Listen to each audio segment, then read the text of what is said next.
Salut tout le monde, j'espère que vous allez bien. On est reparti pour une chronique post-fin du monde, la numéro 13, où il sera question, après une très longue introduction, euh, des fêtes post-fin du monde. Comment on fait la fête dans le monde post-fin du monde, c'est important ça. Bon, en attendant, en guise d'introduction, je vous propose de repartir de ce que nous apportent les Gilets jaunes et pour l'essentiel une question très simple, qui est faut-il ou non donner le pouvoir au peuple français en France. Voilà. Faut-il ou non donner le pouvoir au peuple français en France? Alors c'est une question qui est intéressante et qui se pose notamment autour de la question du référendum d'initiative populaire ou du référendum d'initiative citoyenne, selon qu'on l'appelle ainsi ou autrement. Alors, c'est une question très grave parce qu'elle met directement en cause la légitimité de la domination des représentants, dans le cadre d'une démocratie représentative, et des technocrates, des administrateurs, des bureaucrates qui font partie du corps d'État. Puisqu'en effet, elle pose la question de savoir si tout un chacun peut exercer la souveraineté directement et sans passer par le biais de l'élection ou le choix ou la nomination de représentants plus compétents. Bon, alors, c'est une question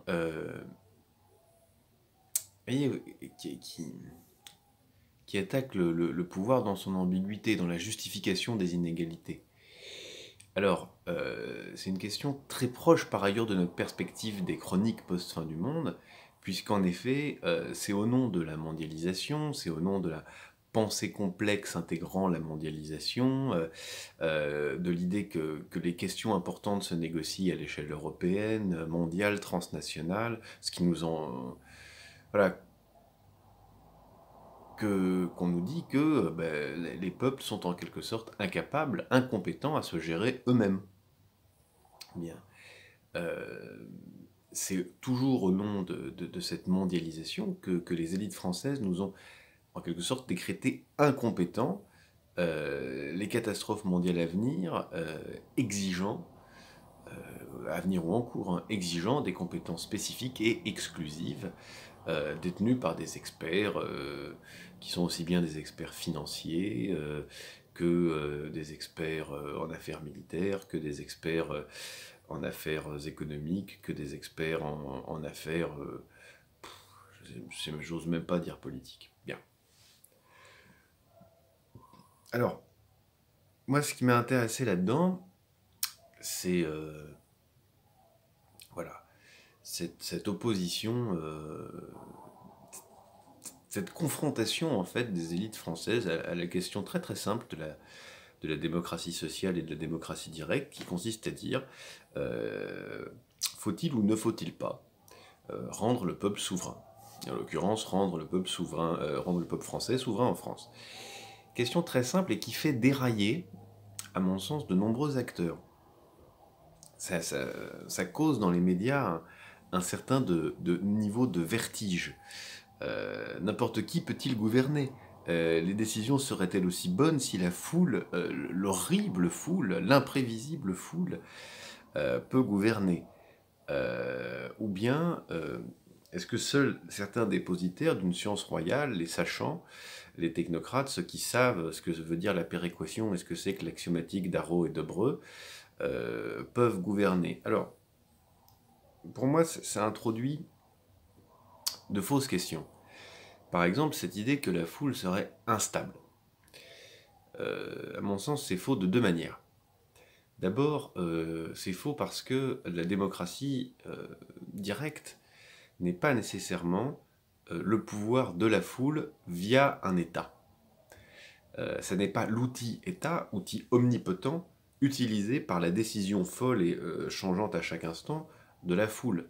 Non, c'est un peuple citoyen qui en quelque sorte peut quasiment se passer d'État, qui a intégré l'État en lui et qui procède à la négociation, à de la discussion, à de la délibération autour d'un socle commun qui définit les modalités de cette délibération. Bien.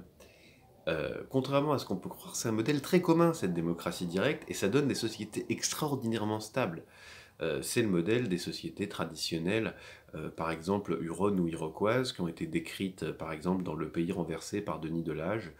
Euh, donc voilà, vous prenez les Hurons et les Iroquois au moment où les Européens arrivent, ils ont une société effectivement extraordinairement délibérative, dans laquelle à chaque niveau il peut y avoir rediscussion des propositions, j'ose pas dire des ordres, donc énoncés par le sachem de la Confédération de Nations à l'échelle de la nation, à l'échelle de la tribu, à l'échelle du village, à l'échelle du tipi. On peut sans cesse renégocier, rediscuter, contester dans un système dans lequel les individus sont en quelque sorte en dernier ressort responsables d'eux-mêmes, puisqu'il n'y a pas de prison, pas de police. Et en fait, lorsque tout l'effort de la citoyenneté est intégré dans le citoyen, le résultat, c'est pas du tout une foule instable utilisant un état totalitaire pour se déchaîner, c'est exactement le contraire. C'est une société extraordinairement prévisible. C'est tout le contraire. C'est une société traditionnelle, lente, extrêmement peu efficace, qui discute, qui discute, qui discute, qui discute sans arrêt, qui bouge très peu, qui a un très haut niveau d'efficacité si on considère l'intégration, et un très très très faible niveau d'efficacité si on considère la possibilité de se projeter dans des actions. Donc c'est, en fait, la foule au pouvoir, ça n'existe pas, mais le peuple se gouvernant lui-même, à chaque instant, dans le cadre d'une démocratie directe, redécomposée à tous les échelons de la société, c'est tout le contraire du fantasme de la foule en furie qui manipule un État totalitaire. C'est l'inverse. C'est une société extrêmement stable, tranquille, et très efficace pour se maintenir elle-même, complètement inefficace pour justement se transformer et agir. Mais est-ce qu'on a vraiment besoin de grandes actions sur le monde? C'est une question que je me pose. Autre modalité de vertige, euh, j'ai vu une émission organisée par TDI avec des habitués, hein, Schneiderman et Todd qui étaient là. Et ils avaient une discussion très intéressante au demeurant, et dans lequel à un moment donné, Daniel Schneiderman a dit quelque chose qui m'a fait tiquer fortement. Il a plaidé pour l'intégration des Gilets jaunes en politique. L'intégration des Gilets jaunes en politique. L'idée pourrait être séduisante si elle n'était pas la pure négation du fait qu'ils sont déjà entrés en politique et que leur action est politique. Et qu'en un sens, d'ailleurs, elle est beaucoup plus efficace que les formats politiques adoptés par les oppositions dans le cadre institutionnel. Euh, les groupes d'opposition ont beaucoup moins obtenu à force d'amendements que le mouvement des Gilets jaunes à force de manifestations. Euh, Par conséquent, dire ils ne sont pas entrés en politique, c'est comme dénier le statut d'acteur politique légitime au mode d'action emprunté. Pour moi, c'est comme un moment de vertige, et d'autant plus étonnant que Schneiderman est en quelque sorte de toute bonne foi en train d'essayer de comprendre et de parler avec le plus d'honnêteté et d'exactitude possible euh, du mouvement des Gilets jaunes. Les représentants de la France insoumise, et notoirement Jean-Luc Mélenchon et François Ruffin, euh, se font, à mon sens, un peu dépassés par la question, avec à un moment donné un recours à un argument qui est soit spécieux, soit erroné. Lorsqu'il nous est dit, par exemple, tout simplement, il faut limiter, organiser quelque peu la démocratie directe, la démocratie non représentative, parce que il ne saurait être question d'une assemblée générale permanente. Mais si, mais absolument, mais pourquoi pas? Là encore, si on regarde des sociétés traditionnelles, on est loin d'envisager quelque chose d'impensable, d'inimaginable, d'inexistant, euh, alors évidemment, ce ne sera pas une assemblée générale, ce sera plutôt des arbres à palabres, ce sera plutôt des dîners, ce sera plutôt des manières d'organiser le quotidien de telle sorte qu'à une échelle réaliste, on renégocie une part, tout ou partie des conditions de l'existence en commun régulièrement. Mais en réalité, dès lors que tout un chacun est sans cesse citoyen dans ses actions, sans déléguer son statut, sa dignité, son pouvoir à des représentants, dès lors, ce qu'on observe, c'est pas une frénésie médiatique, la lutte des places, la lutte du mandat, hein, du marocain, ça sera beaucoup plus des sociétés effectivement très stables, très traditionnelles. Voilà. Bon, je citais tout à l'heure l'Huronie et l'Iroquoisie, les récits sont complètement édifiants parce qu'on a des systèmes qui sont tout à fait capables de se garder extrêmement intégrés et stables avec des systèmes de pluralité, par exemple en Iroquoisie, intégrés dans la nation, qui sont extrêmement intéressants, et simultanément un système qui est incapable de faire la guerre. Incapable de faire la guerre de manière organisée, efficace, à l'occidentale, ce qui les perdra. Ils sont tout à fait capables de se faire la guerre entre eux, des petites guerres, quoi, mais pas des guerres rationnelles dans le but de l'éradication de l'ennemi. Bien. Non sans formuler de la gratitude aux Gilets jaunes de poser cette question, de poser violemment cette question sur la place publique, faut-il ou non donner le pouvoir au peuple français en France, ce qui personnellement me réchauffe énormément le cœur, et c'est une hypothèse que je soutiens. Je leur proposerai 2 questions pour continuer les questions. C'est d'abord, la première, l'échelle de la nation est-elle encore la plus pertinente dès lors que l'on restaure ou que l'on crée les conditions d'une démocratie directe? En d'autres termes, est-ce que c'est pas une échelle infra qui est plus pertinente? Et est-ce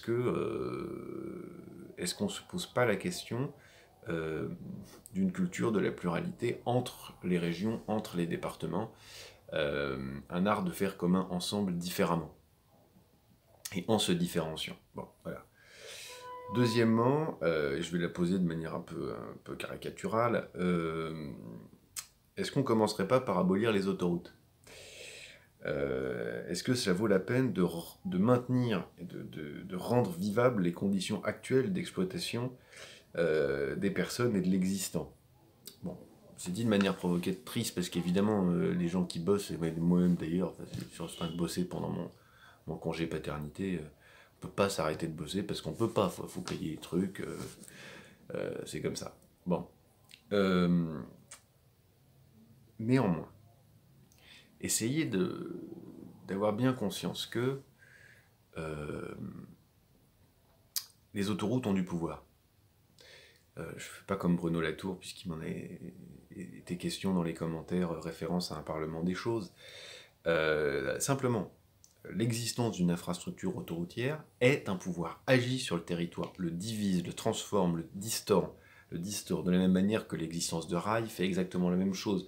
Une centrale nucléaire, ça a du pouvoir, ça fait de la politique tout seul, ça impose des politiques de long cours.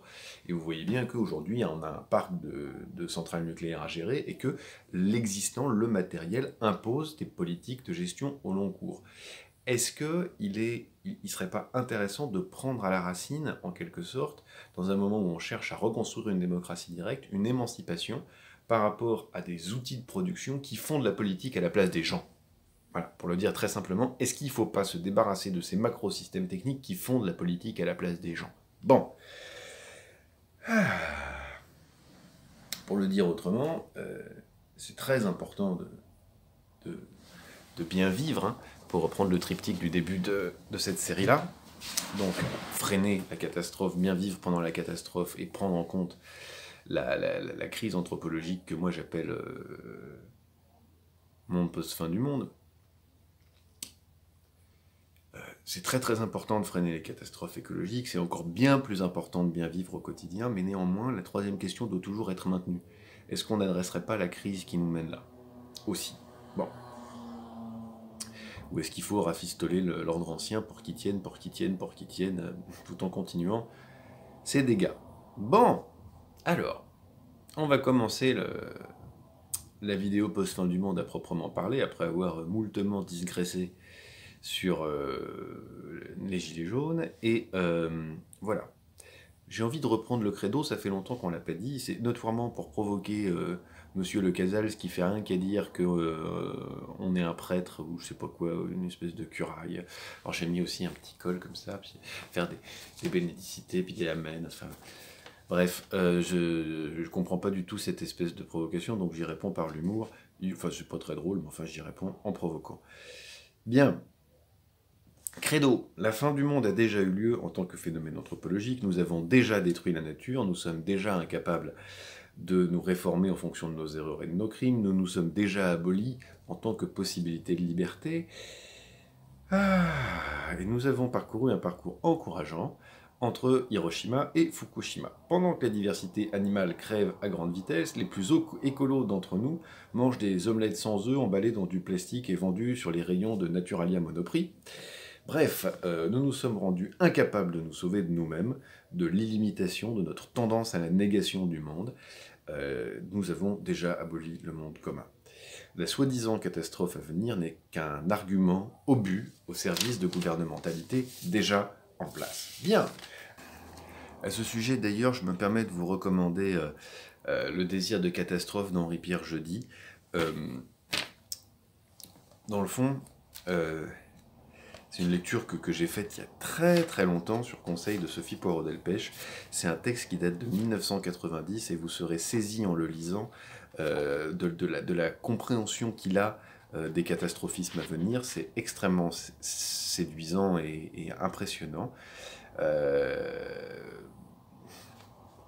Aussi bien sur l'idée que le désastre peut être salvateur, mais encore et surtout sur le fait que les populations sont en quelque sorte acculées par les catastrophes à renoncer à leur souveraineté. Extrait. L'illusion démocratique consiste à faire croire que la norme n'est pas édictée par le haut, en créant cette atmosphère d'alerte sur le devenir de l'humanité, en donnant cette certitude que l'angoisse de mort exprimée par l'inquiétude de l'opinion publique demeure le fondement même de la construction de la norme. Le drame est simple. L'angoisse de la destruction du monde impulse le besoin de normes. Les scientifiques peuvent offrir un contenu objectif à de telles normes. Ils opèrent la légitimation que les politiques, enfin conscients du danger, utiliseront pour imposer la souveraineté des valeurs universelles de sauvegarde. C'est génial. Henri Pierre Jeudi, Le désir de catastrophe, 1990, chez Aubier. Bravo. Bien. Alors, je voulais vous parler de la fête dans le monde post-fin du monde. Et mon point est le suivant. Je voudrais qu'on soit capable d'envisager, de créer, de faire monde commun, de faire culture, qu'à une échelle particulière.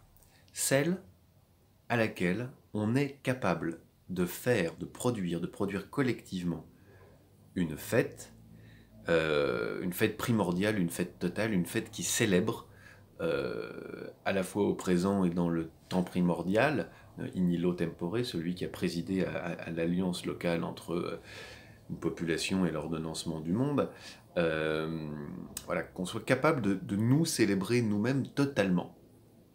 D'où ça vient, ça? Ça vient pas d'avoir regardé Mélancolia avec cette espèce de fête de fin du monde, ça vient pas d'avoir regardé la fête à Zion dans Matrix, là, quand ils ont peur d'être détruits et qu'ils font leur dernière fête. Non. Ça vient tout bêtement d'un cours que je donne à la Sorbonne où on reprend les basiques et on relit Mauss et Durkheim et on relit les formes élémentaires de la vie religieuse et l'essai sur le don, comme d'habitude. Et il est question de fête totale dans ces textes-là. C'est-à-dire de faits qui sont des faits socio-totaux dans lesquels on manifeste tout, aussi bien les normes esthétiques, les normes religieuses, les normes musicales, artistiques, juridiques, diplomatiques, etc. Et pourquoi pas même culinaires, et sexuelles évidemment, et à l'intérieur desquels à la fois on les montre et puis on les détourne. Bon, c'est la grande sublimation de la culture qui se rassemble et qui se prend elle-même pour objet de culte, du moins c'est ce que décrit Durkheim dans les formes élémentaires de la vie religieuse. Lorsque la société regarde tout son produit, à l'intérieur d'une énorme fête où elle montre tout ce qu'elle a. Les façons de danser, les façons de marcher, les façons de se vêtir, les ornements, les symboles, les chants, les croyances, les règles, les interdits. Lorsque tout le produit du social est rassemblé, démontré à l'intérieur d'une fête, subjugué à l'intérieur d'une fête, et où, en quelque sorte, d'ailleurs, le mot subjugué est bien choisi, les membres de cette fête, les participants à la fête, sont eux-mêmes subjugués par leur propre produit, par le spectacle de la culture qu'ils ont eux-mêmes produit et confondent en quelque sorte ou interprètent ce produit comme une divinité, comme du divin. Bien. Alors, voilà. Moi, ce que je propose, c'est que dans le monde post-fin du monde, on limitera les ensembles sociaux, on limitera l'ensemble social au lieu et au groupe dans lequel et avec lequel on peut faire ces fêtes primordiales, la célébration du groupe en totalité et, je le précise, sans fausse note. On a des exemples de ce type de fêtes. Je sais pas, moi, quand on regarde par exemple les fêtes de Bayonne ou le carnaval de Dunkerque, des moments dans lesquels tout un corps à une échelle limitée, une ville par exemple, se rassemble et célèbre tout. L'identité de la ville, son histoire, son économie, son artisanat, ses règles, sa morale, son avenir commun, ses solidarités. Bref, tout est célébré dans des fêtes, effectivement, que j'essaye de décrire de manière peut-être un peu idéaliste, comme étant sans fausse note, mais je vais expliquer le concept de fausse note dans un instant. Avant d'aller plus loin, en prenant les exemples de Bayonne et de Carnaval de Dunkerque, j'insiste sur le fait que, même si j'ai parlé des formes élémentaires de la vie religieuse de Durkheim, ici on n'est pas dans un phénomène qui est d'abord religieux, il est d'abord social. Ce qui est célébré, c'est l'opportunité de faire corps social, c'est le fait de faire corps social en quelque sorte. Alors, ce que j'appelle une fête sans fausse note, c'est une fête dans laquelle il n'y a pas de sujet qu'on ne peut pas mettre sur la table sans que tout s'effondre.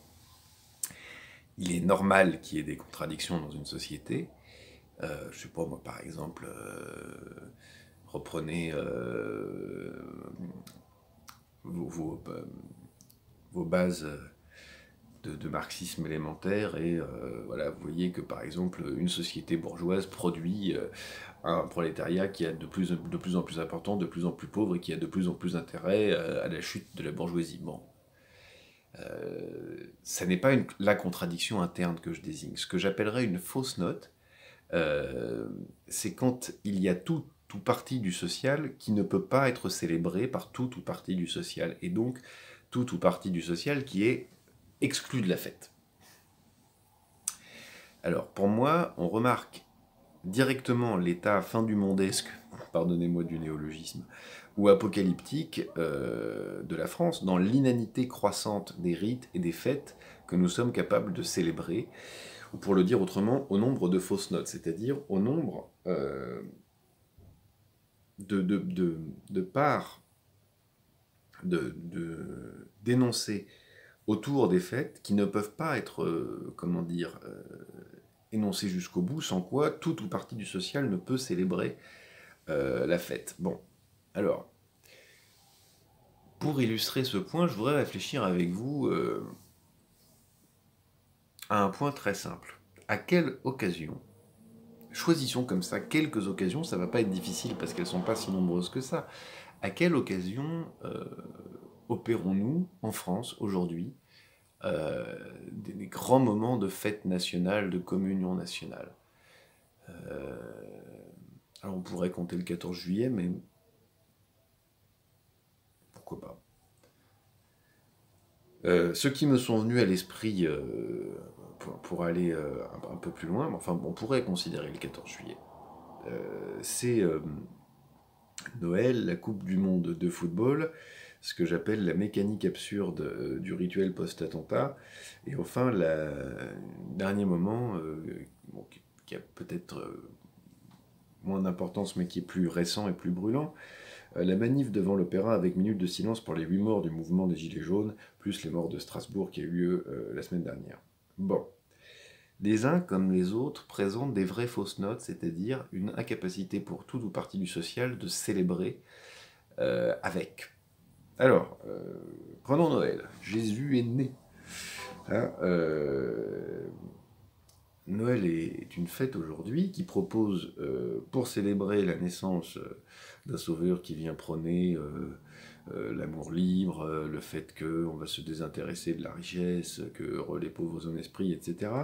On va proposer d'intensifier votre activité d'agent consommateur et dévorateur de la création. On va vous demander de déchaîner votre capacité de nuisance. On va se proposer de nous recouvrir nous-mêmes d'insignifiance plastique dans des seaux de graisse, grasse, sucrée, salée.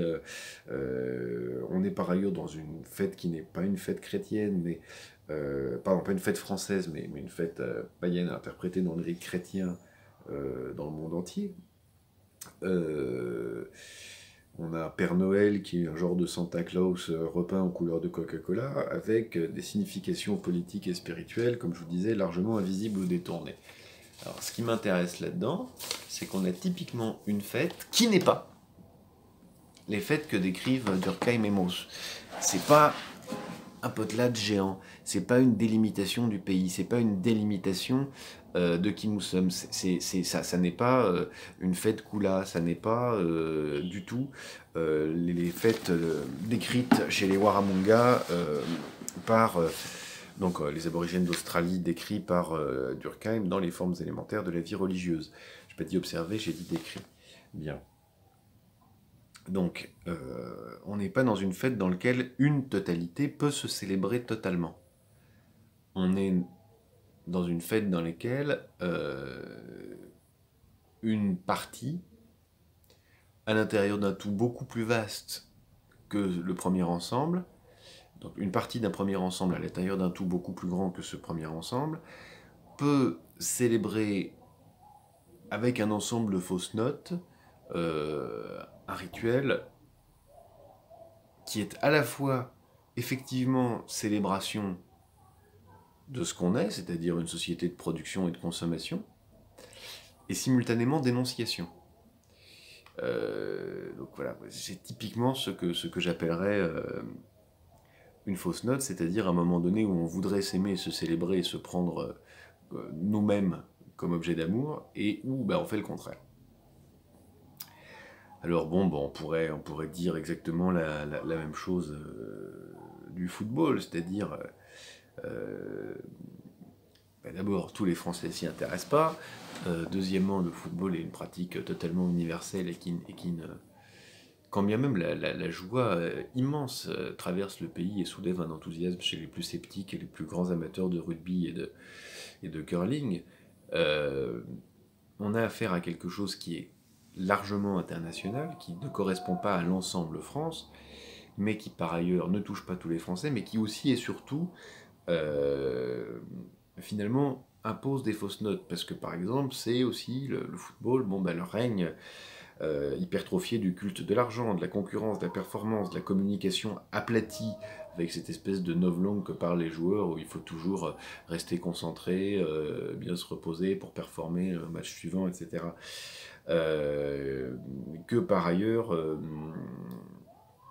il y a toute une partie de la France qui va, dès l'instant de la victoire passée, reprocher aux joueurs de ne pas les représenter, d'être trop noirs, ou trop arabes, ou trop ceci, ou trop cela, et reproche à ces champions extrêmement riches d'être en quelque sorte des représentants illégitimes de quartiers populaires que toute une partie de la France craint. En quelque sorte, pour le dire autrement, on a une société raciste qui célèbre une équipe métissée et une société appauvrie qui célèbre une équipe de nouveaux riches.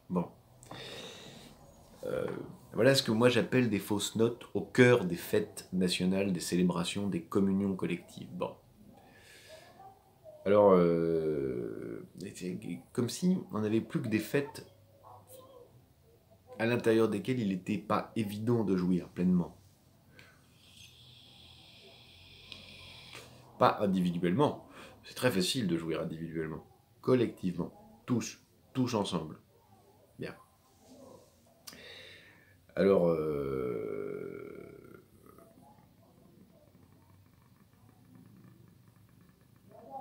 un autre exemple de fête, de moment dans lequel, pardonnez-moi, c'est pas du tout une fête, mais il y a célébration et communion à l'échelle nationale, et bien c'est notoirement lorsque il y a attentat et par la suite grande manifestation impliquant je suis Charlie, je suis Paris, je suis Strasbourg. Là encore, ce qui est intéressant, c'est que ce qui n'est pas dit, c'est je suis français, c'est pas la bonne échelle. Il y a un problème d'échelle qui se manifeste. Et ensuite, il y a quelque chose d'inadmissible parce que tout se passe comme si l'officiant, l'officiant, c'est le terroriste. D'une certaine manière, il est inadmissible que ce rituel soit subi et rendu nécessaire par l'imprévisible passage à l'acte d'un individu hors de contrôle. Et on se retrouve avec un islamiste comme officiant, lui-même sacrifié. Bon, alors, si vous lisez, comme je le recommande toujours, entre Anthropologie politique de Ballandier, vous allez tomber sur...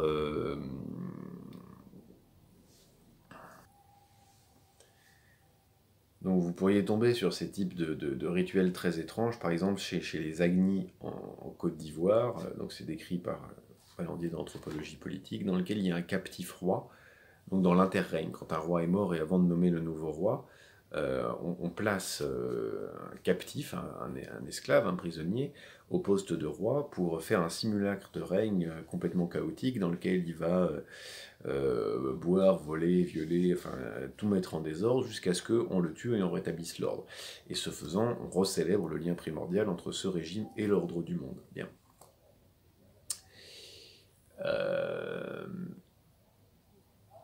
Il se passe quelque chose comme ça, c'est-à-dire qu'on a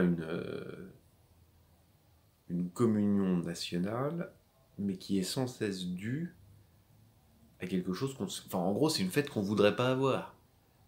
C'est une fête qu'on voudrait pas avoir. Et enfin, dernier type de communion nationale, celle qui a été proposée pour les morts des Gilets jaunes. Et alors là, pour moi, il y a vraiment, peut-être c'est le meilleur cas de fausse note qu'on puisse identifier. Il y a une grosse fausse note qui n'est admissible ni dans un camp ni dans l'autre à propos des décès survenus lors du mouvement des Gilets jaunes. C'est que pour l'essentiel, ces morts sont des accidents de la route. Ces morts sont simplement des accidents de la route. Est-ce qu'on arrête la circulation automobile quand il y a des morts sur la route, c'est-à-dire tous les jours? Et quand je dis ce sont des accidents de la route, parce qu'il s'agit bien de ça, ce sont des gens qui étaient sur la voie et qui se sont fait renverser par des voitures et tués par des voitures. Alors, ils sont morts dans le cadre de ce mouvement, en luttant, etc. etc. Mais dans le fond,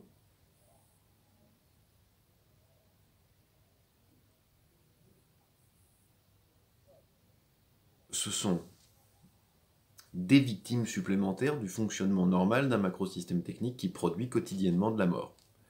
Bien. Alors, trêve d'exemples, ce que je vous propose ici, c'est de comprendre que, peut-être de faire l'hypothèse que la fête, que la célébration, que la communion collective est le fait anthropologique et social primordial. En quelque sorte, c'est la première crise de la culture, dans un tout autre sens que celui de Arendt. C'est la célébration et la fascination de la culture par la culture. Voilà ce qu'on pourrait décrire comme une fête totale. Comme si une vie sociale et humaine ne vaut pas d'être vécue si l'on ne peut pas faire de grandes fêtes populaires totales, notamment pour faire vivre le culte du lieu, l'œuvre de culture à l'échelle locale où l'on célèbre une interprétation du monde dans un système d'œuvres, voir les vidéos précédentes de la série. Bon. Il s'agit donc à la fois de donner au sujet souverain un environnement pour s'épanouir, un monde commun pour agir, et de restaurer la nature dans la capacité politique d'interprétation du monde et à limiter l'action humaine. Bon, alors à quoi ressembleraient ces fêtes, hein? Bon, ben, on y exprimerait